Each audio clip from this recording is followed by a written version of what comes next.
There seems to be a lot of struggle with using the blowout brush. There's a lot of struggle using this tool and getting a smooth, voluminous end result with it.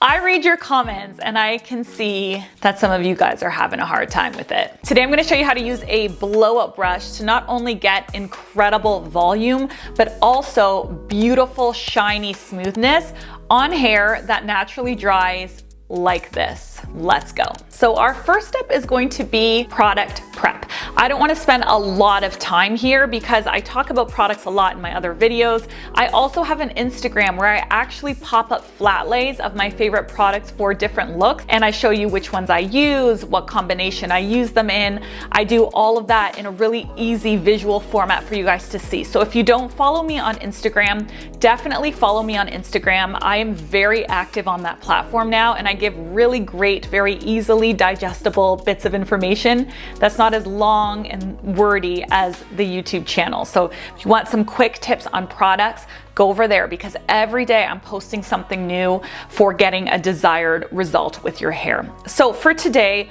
my goal is going to be volume, okay? We're gonna work on volume today. Even though I have very textured hair, with the blowout brush, I can get it very smooth, and I'm gonna show you how to do that. But my hair does not like to stay voluminous, so my biggest concern is volume, so I'm going to target it with volume products.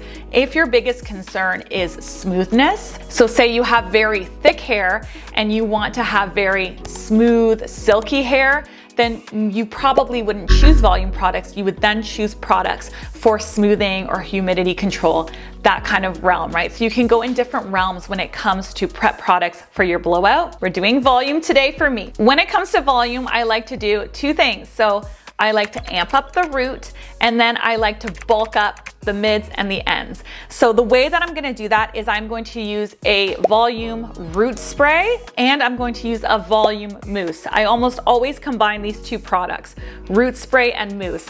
A volume mousse won't get your root as high as you might desire, but root spray on its own really doesn't work well on the mid shafts. So we like to combine these two things. It doesn't matter what product line you use. I mean, some are better than others for sure, but you don't have to buy this one. This one is by the brand KEROTIN. I really like it, but I also often use this one by the brand ALTERNA. So this is a multiplying volume styling mist that I will use on my roots, and then I use this on mid shaft and ends.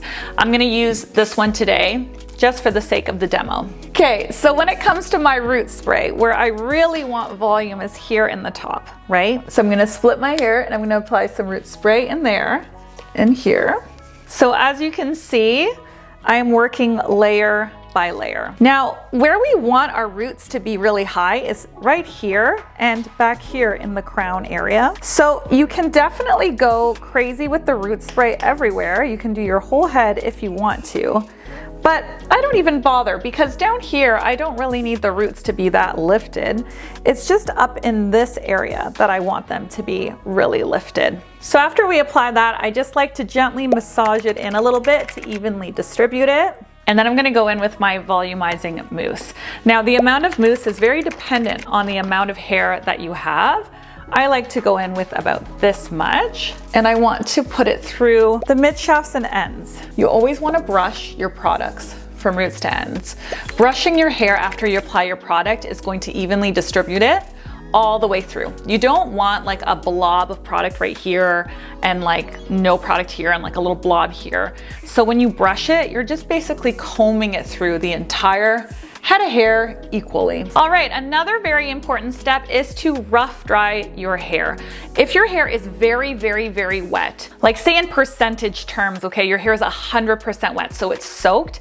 If you start with your blowout brush, it's going to take you forever and a half to get through your hair. It's going to be such a huge pain. It's going to just take forever. And it's also pretty damaging because putting that much heat on super wet hair is really damaging. Wet hair is more fragile to begin with. Dry hair is stronger than wet hair because wet hair is more elastic. So it stretches and it breaks more easily. So we're gonna wanna rough dry until the hair is about, I would say 50% dry. Some people go drier than others. Because I have textured curly wavy hair, I don't like to go so dry, because if I go too dry, it's harder to control my hair afterwards. If you have smoother hair, you can get it to a much more dry state with rough drying and then just polish it up with the round brush. But if you have textured hair, you do need moisture in the hair, or else you won't be able to control it as well. So as you can see, when I am rough drying, I am lifting my roots up.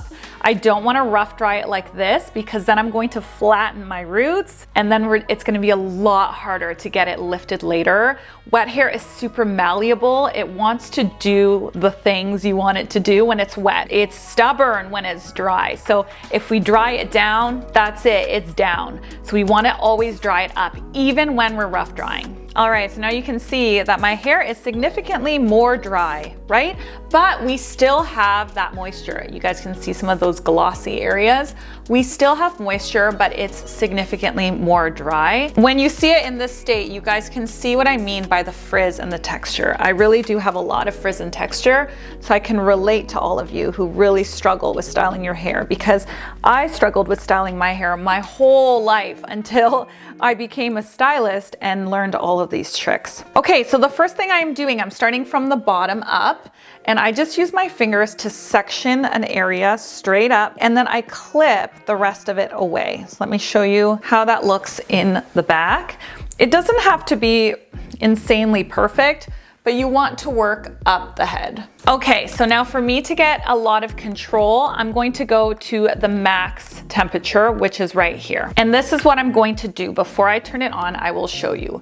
You want to take your brush, and you don't want the section to be any larger than the barrel. You really need to have control. And then you're going to turn. You're going to turn. So I keep one hand here on the barrel, one hand on the base, and I turn, and then I will release, and it will be like glossy and smooth and amazing. And then I move to the other side, and I turn, release, glossy, smooth, and amazing.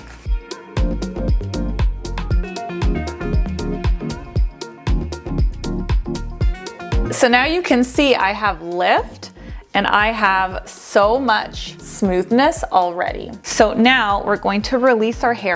Don't let all of this drop, because if this is wet, it's going to drop on here and it's going to start to frizz this area. So you want to take your finger. I just take my finger. Some people take a comb, but I don't. I kind of gently let it rest like this, and then I slice up about 1 inch. See that? And then I twist and I clip. And again, we're gonna do the exact same thing. Make sure that your hair fits in your barrel. It's not spilling out, right?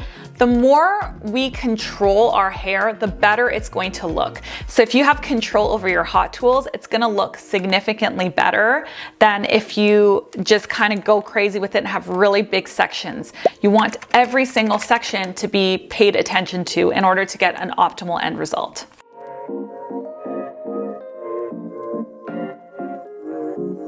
Let's move on to our third section. Again, I'm gonna kind of take this, make sure it doesn't wet my other strands, slice, twist, and clip.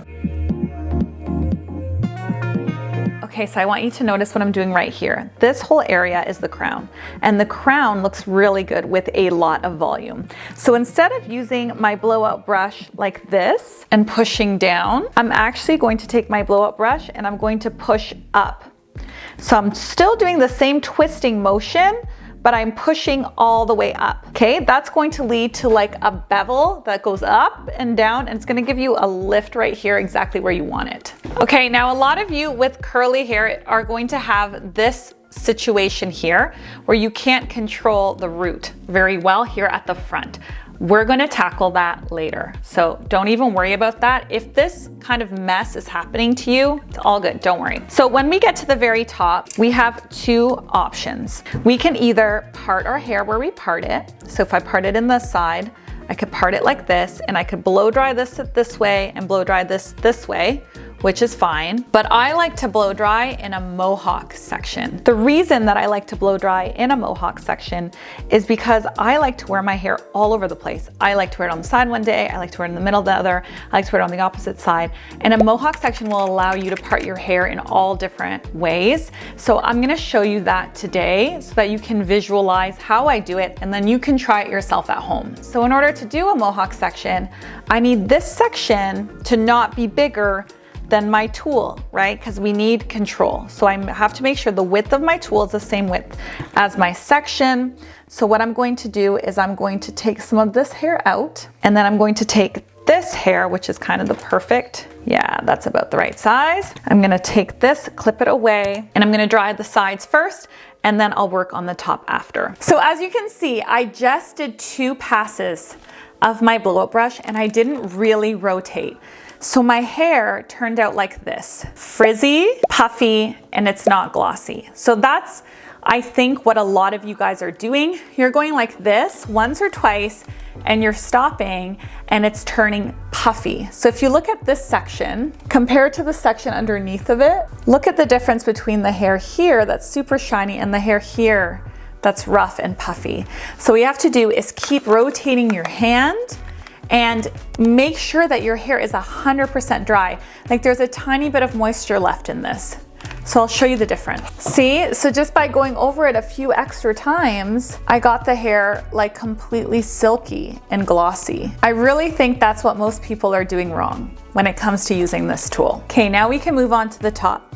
So when I do the top, I always like to start from the back and work my way forward, and I'm gonna show you the technique that I use. So what I'm gonna do is I'm gonna take my blow up brush, I'm gonna put it at the root, and I'm going to push forward. That's going to dry the hair this way, and that's going to give me a lot more volume. And then, because my hair is so textured, I'm also going to take it from this way, and I'm going to blow dry it like this. So I'm basically blow drying from one side, smoothing from the other side. Blow drying from one side, smoothing from the other side. And I'm gonna do that until the hair is 100% dry, and then I'm gonna drop it.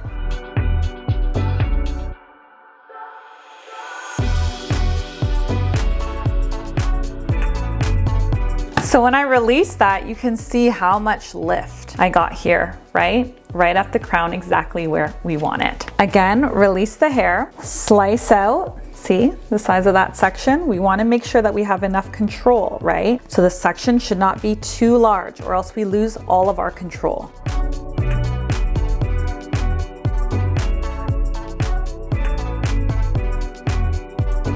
Okay, now you can see, since I blow dried it backwards, now I can wear it parted in the middle if I want to. I can also wear it parted to the side because there's no definitive part line, but I can also wear it parted to this side. And every which way that you part it looks very different. You get a really different vibe, you get a really different type of hairstyle depending on the way that you part it. Okay, now as promised, we're gonna tackle frizziness. That tends to happen around the temple areas. If your hair is even curlier than mine, you're for sure going to have a lot of texture here in the temples. So what I like to do for that is I just section this area out and I clip it, and I take a flat iron and I just bring my heat all the way down. You might need a little more heat. It depends on how much control your hair needs.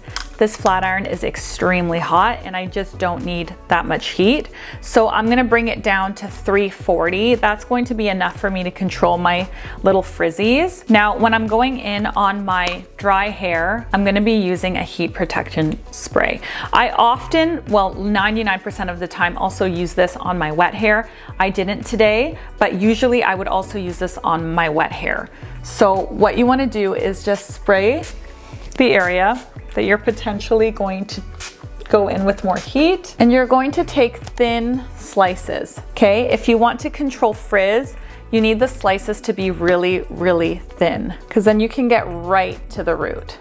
So here's another thing. If you use your flat iron on your whole head, you're going to flatten your volume. Flat irons really smooth out and sandwich the hair, so you lose like that fullness and that puffiness. So One way to get around that, if you need more control for your hair, specifically if you live in a very high humidity climate like Florida and you have textured hair like me, you're gonna wanna go through your hair with a flat iron to kind of seal the cuticle in, but you're gonna wanna do it on the lowest heat that you can do it in, because then you're going to seal that cuticle down. Your style is gonna last longer and last better in humidity, but at the same time, you're not going to completely destroy your volume. If I went in with really high heat, like 410 or 465 right now, I would lose all of my volume, because I look like I have full hair because it's cut so blunt, there's no layers, but I actually have very fine hair. I can put my entire head of hair up in one of those little baby claw clips.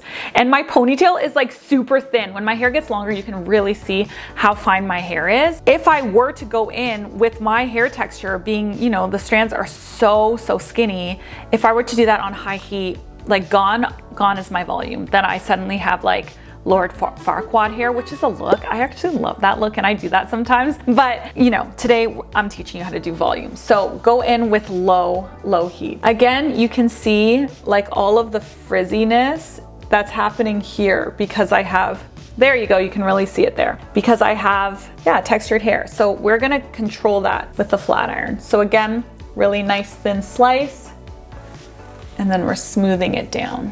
And now slice up again, just like we did before, just that 1 inch. So all I have to do is just take that little slice, make sure that it's all smooth before I sandwich it in, and then go right to the root and down. See how I'm turning my iron so that it cups my face. That looks really nice with a bob or with any type of shorter cut. Okay, how do you finish this off? There are a few ways, okay? You can go in with your light hold brushable hairspray, whether that's Sebastian or something else. There's another spray by the brand Better Not Younger, and it's a volumizing spray that's really nice. I don't love the smell of it, to be completely honest. It's not my favorite smell, but it doesn't stay in the hair. The smell doesn't stay in the hair, and it really is nice because there's absolutely no stick. It's perfect for volume. You can also go in with a product like this. I love this product.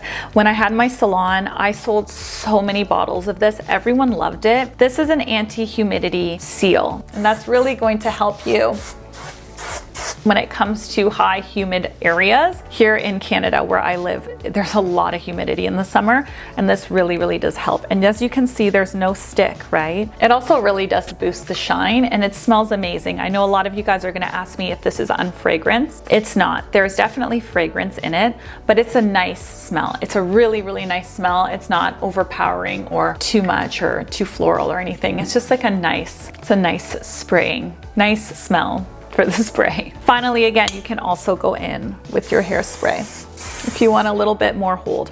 Sometimes I go in with my hairspray here at the front because I don't want my hair to constantly fall into my eyes. So I'll hold it like this, and then I'll spray it in the position that I want it to stay in, see? And there you go, there's your end result. It's going to last you multiple days. You have shiny, smooth, full, gorgeous hair. This tool is magic. If you know how to use it well, if you have textured hair, frizzy hair, even just hair that's super flat, if you have this tool, I mean, it's magical. It really is.